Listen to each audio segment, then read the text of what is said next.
Hello, everyone. Welcome. I'm Mark Janish. This is the September 7th edition of the From the Bench podcast. Breaking news out of a stormy Oakland, California, the practice facility in Alameda. Antonio Brown has been officially released by the Raiders of Oakland after threatening Mike Mayock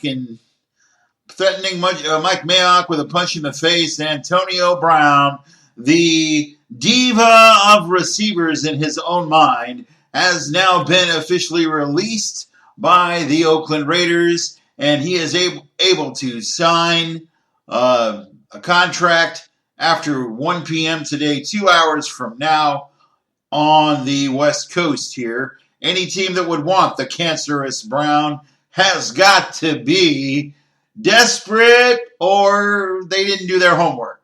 Antonio Brown, the helmet wearing, I don't want to wear my helmet. I don't want to wear this helmet. I've been wearing a helmet for 10 years. Got to file 2 appeals with the NFL with Antonio Brown.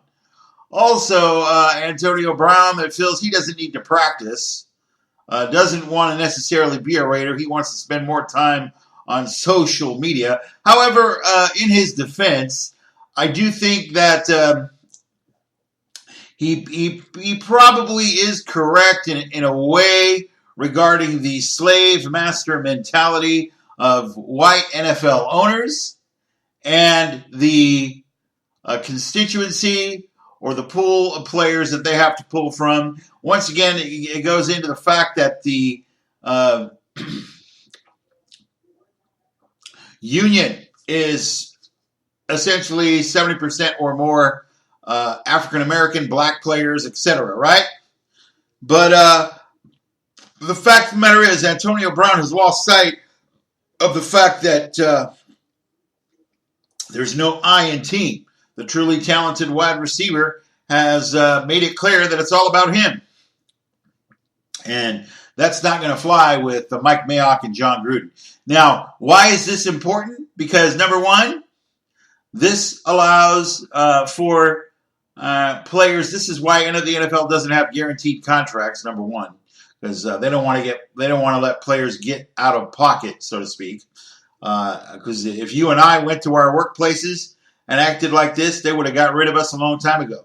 Also, if John Gruden does not dismiss Antonio Brown, you undercut Mike Mayock. No player is above the team or its rules, and nobody was disputing the $215,000 in fines that Antonio Brown received for conduct detrimental to the team. The only thing is, in the last 24 hours, situations have markedly changed, of course. The Raiders are going into Monday night's game with the Broncos, the nationally televised game here in the United States, with many questions after a 4-12 season. They're 1 year away from going to Las Vegas, trying to attract those fans. Raider Nation gave up a 3rd and a 5th round pick to get Antonio Brown, and I think they're going to take a cap hit of about $14 million. I understand that's what the NFL Network is reporting. So this is what it is. But the basis of this podcast is going to be my picks, which I'm going to get to in just a couple moments. But I wanted to give you my take on Antonio Brown. I'm looking forward to the NFL season. We're going to discuss the Rams, the Chargers, the Seahawks, and the Raiders. Overall, I'll be covering all 4 of those teams. You're certainly welcome to go to my website at accessmediaglobal.com. Welcome to all of you listening on Stitcher, Radio, Spotify, and, of course, Libsyn at accessmediaglobal.com. This is the latest episode. Should be posted shortly after this recording. But I want to go ahead and get to my picks. And also I want to say I don't do Thursday games because I don't believe that the quality of football is great. And that was proven once again as the Packers and their new $50 million defense. They spent $50 million to upgrade their defense, and they beat the NF Bears 10-3. Mitchell Trubisky needs to pick it up. 3 points as Matt LaFleur has said is unacceptable. So we'll see. I do believe the Packers are a little bit overrated. They still have some things to prove to me. However, their early schedule indicates they probably should have about win 4 of the next 6. A couple losses in there, one of them to Philadelphia and another one to maybe the Patriots. But let's go ahead and get to the picks. The first game I'm going to pick is the Browns and the Titans. The Browns are favored by 5.5. The over-under is 45.5. I take the over in this game. Now, on paper, quote, the Browns are an excellent team, but they still need to do it on the field. It's going to be a very competitive game. I'm not sure the status of Marcus Mariota, but they're loaded with talent. That is to say, Cleveland is. And the Titans don't have their left tackle. In Tennessee, at Cleveland, the dog pound will be definitely active in Cleveland. I take the Browns and the 5.5 for the win against the Titans. The next game that I'm going to pick, the Jaguars and the Chiefs. Patrick Mahomes coming off an MVP season and multiple, I think 50 touchdowns last year.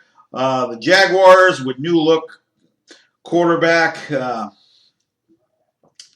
Believe it's going to be Nick Foles, but we'll see. The Chiefs are going to potentially lose this game. Right now, the line is Chiefs by 3.5.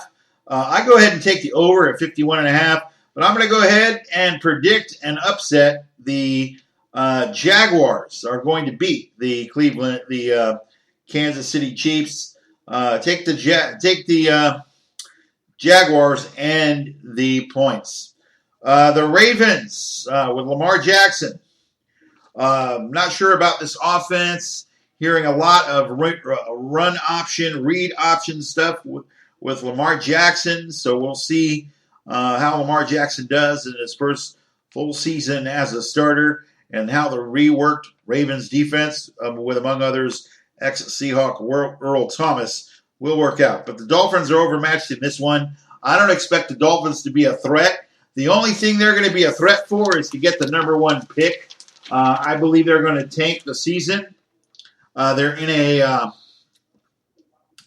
weak division, basically won by the Patriots because there's no real competition in that division. The Dolphins are a second-tier team. I think that the 6.5 with the Ravens is good. I'm going to go ahead and take the over and the points. Ravens favored by 6.5, so take the Ravens and the over at 38.5. The Jets and the Bills. Le'Veon Bell making his debut for the New York Jets. Jets by 2.5. The over-under is 40.5. I go ahead and take the Jets in this game to beat the Bills, the hapless Bills. And I also go ahead and take the over at 40.5. The Rams and the Panthers, Cam Newton versus Jared Goff. I'm thinking at this particular point, Cam Newton needs to prove that he's over shoulder surgery. The Rams, I'm not sure that the Rams are going to make the NFC Championship. I think that Drew Brees and the New Orleans Saints have a better shot at winning the NFC Championship this year than the reigning NFC champion Los Angeles Rams. Of course, lost the Super Bowl 52 against the Patriots in one of the more low-scoring, disappointing Super Bowls. 13-3 loss. Sean McVay has a little bit of work to do on the offensive side of the ball. We're not sure what Todd Gurley's going to do. Now, I think Todd Gurley was injured in last season, got maybe 2 or 3 or 4 carries in the Super Bowl, and then they were showing sideline shots of him last time we saw Todd Gurley. So I go ahead and I take the Rams in this game. Hopefully Cam Newton will bounce back from shoulder surgery. Rams are favored by 2. The over-under is 50. I go ahead and I take the under in this game, but I do take the Rams and the 2 points. So we're going to go ahead and continue with our picks now. Rams over the Panthers. Take the Rams and the points at 2 and take the under. Don't think this is going to be that high scoring of a game with the defensive prowess of the Rams and, of course, the Carolina defense. The Vikings and the Falcons. Vikings are favored by 4. The over-under is 47.5. I think Vikings still have a pretty good defense. Julio Jones has been inked to a $22 million a year contract, recently inked, so we will see what happens with that. I think the Vikings are going to win this game. Take the Vikings and the points and the over at 47.5. The Eagles and the Redskins. What do we have? Case Keenum beating out Dwayne Haskins for the Redskins starting job. And, of course, the Eagles with Carson Wentz should dominate this game. We have the Eagles favored by 10. The over-under is 45. Take the over at 45.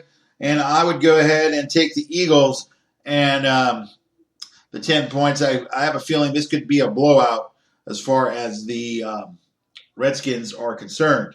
Let's go ahead and move on with our picks. The next game that I'm going to pick is the Los Angeles Chargers opening at home. Favored by 6.5. An aging Phillip Rivers at 37 years old.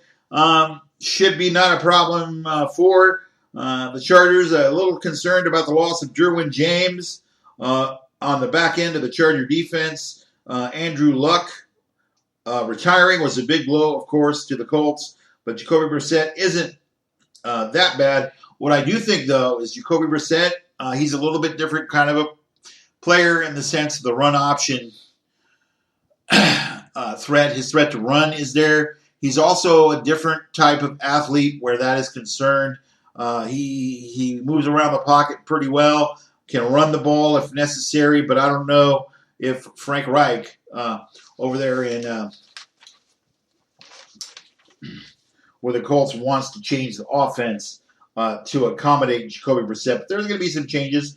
I like the fact that the defense, the offensive line has been beefed up to protect Brissett, and I think that the Chargers will get this done even despite their injuries. The Chargers will get the job done. Take the Chargers and the points. The over-under here is 44.5. I go ahead and take the over in this case. In Seattle,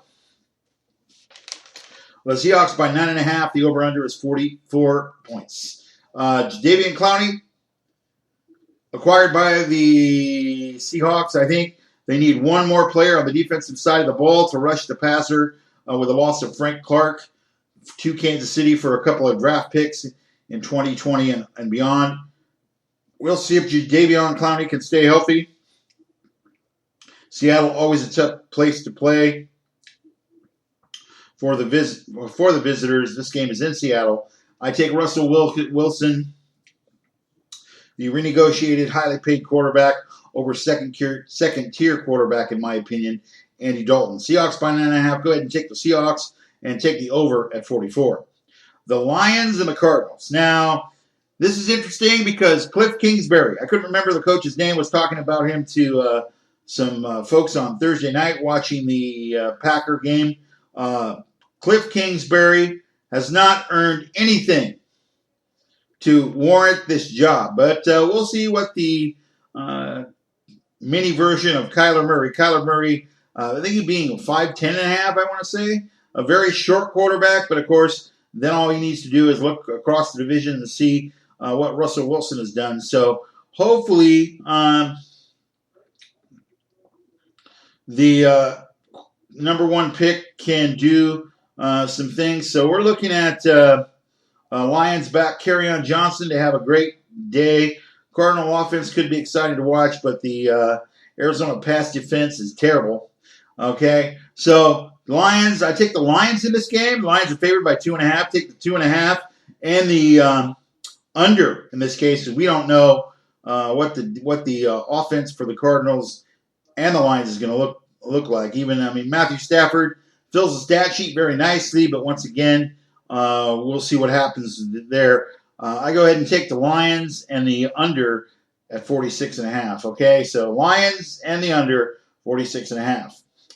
The Cowboys and the Giants. Now, we're hearing a lot of things about how great the Cowboys are with a newly minted Ezekiel Elliott, 6 years, $90 million, $50 million guaranteed. I'm expecting him to get about 10 to 15 carries. I don't think he's in shape. He's been spending too much time in Cabo San Lucas, probably drinking tequila or what have you, as far as that goes. Or he might be drinking some Mexican lager. I'm not expecting him to carry the ball more than 15 times. Once again, with discussing this game in my travels at my local community college yesterday with a couple of employees who were very excited about the season. We think, we were discussing Daniel Jones and Eli Manning. I don't believe in Eli Manning anymore.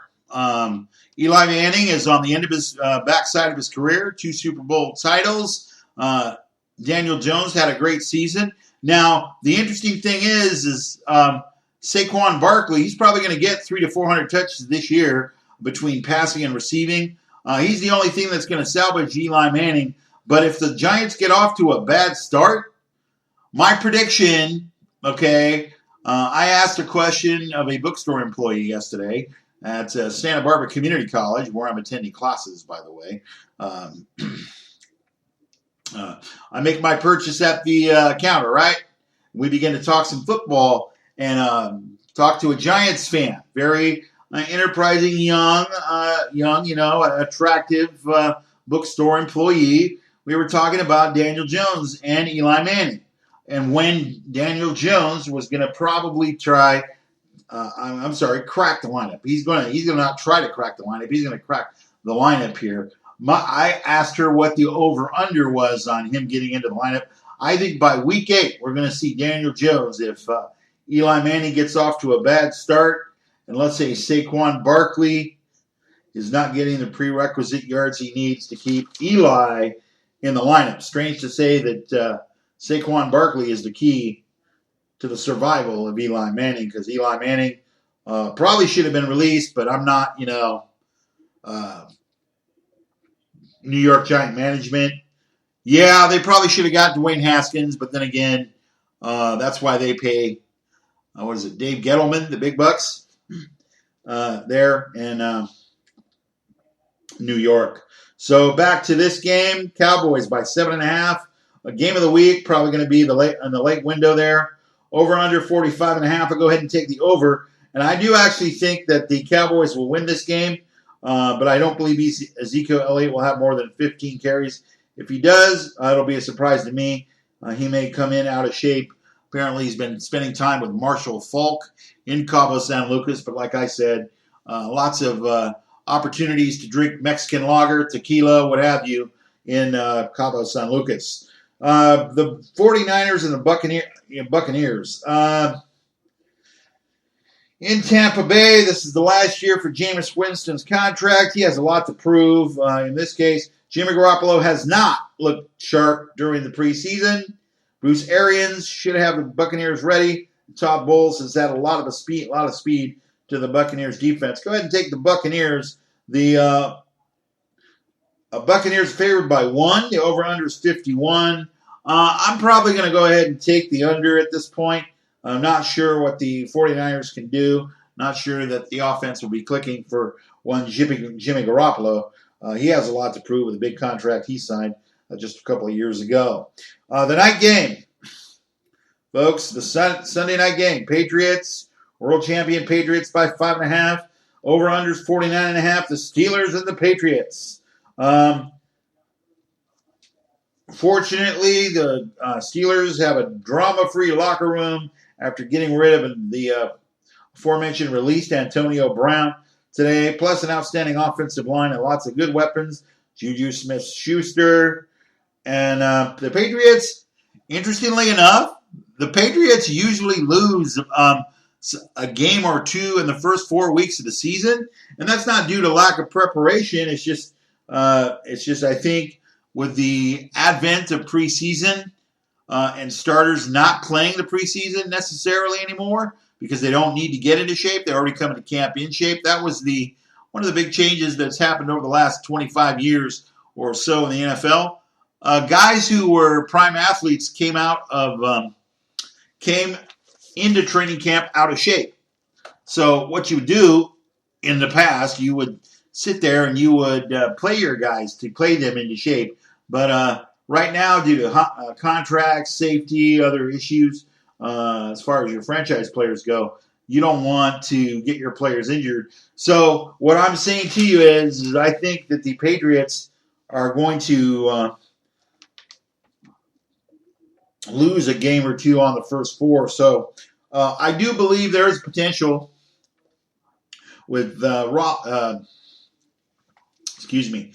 Roethlisberger and Juju Smith-Schuster for the Patriots to lose this game. And I will pick them to lose this game. I go ahead and I take the under at 49.5. Patriots are favored by 5. I go ahead and take the Steelers at this point for the win. And we have the Monday night games. The Week 1 doubleheader features the Saints and the Texans. Deshaun Watson. Now, the Saints are my early pick to get the NFC Championship. Been denied the last couple of years, once by Minnesota on a dramatic catch. And, of course, last year with the interference penalty, which caused the Rules Committee of the NFL to change interference challenge rules. And you'll get information on that as you watch your games starting tomorrow. I go ahead and I take the Saints in this game. Saints by 7. The over-under is 52.5. Let's go ahead and take the over in this game on that. I think Deshaun Watson and crew are going to be formidable, but the loss of Lamar Miller is quite a blow to that running game for the Texans. But go ahead and take the Saints on Monday night and the points, which is 7, and take the over at 52.5. The Raiders and the Broncos. Well. You know, at least we're going to have something to talk about. The fine folks of the ESPN networks will have definitely something to talk about. With the ego the size of a John Gruden, the defense of a Mike Mayock, and the release of Antonio Brown, outside of that, there's a game to play. Okay? There's a game to play here on Monday evening at 10:20. Now, the Broncos and the Raiders. The Raiders are 4-12. I think that the Raiders should be able to run the ball with Josh Jacobs.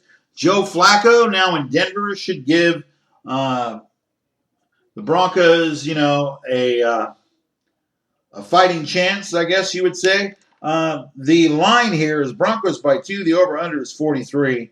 I go ahead and take the over at 43. I'm going to go ahead and take the Raiders in a squeaker, probably going to be about 24-21 or 24-23, something along that line. Go ahead and take the Raiders on the Sunday night game. I'm sorry, the Monday night game, second leg of a doubleheader. Go ahead and take the Raiders in the over. The over is 43. And the point spread is Broncos by 2, but I think that should be turned around.